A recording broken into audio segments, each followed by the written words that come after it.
偶像剧小天后跨足歌坛，成绩一样亮眼。首张专辑《幸福遇见》一举攻下10大金榜冠军，唱片公司乐得立刻为林依晨举办庆功宴，并找来他的厨师弟弟特制幸福料理。常常他在家里都说我今天很累了，然后就去休息了，所以我们想要吃他的料理，还得自己亲自到这个餐厅来呢。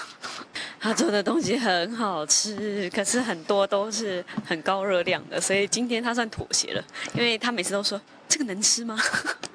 林依晨也收到一张旅游机票的庆功大礼，让他已经开始向往马尔地夫的碧海蓝天。唯一的缺憾就是身边还没有出现可以陪他度假的另一半。现在还没有，不如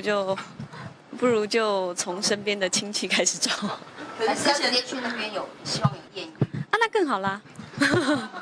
此外，对于专辑上幸福的幸居然少了一笔画，林依晨惭愧地说，要不是歌迷反应，自己还真的没发现错字。当时我想，我跟我身边的人大家都太兴奋了，就像我妈看着她的孙子一样，然后我看着自己的孩子，然后就是你知道是自己生的，然后又不敢看那种心情，所以大家都没有发现。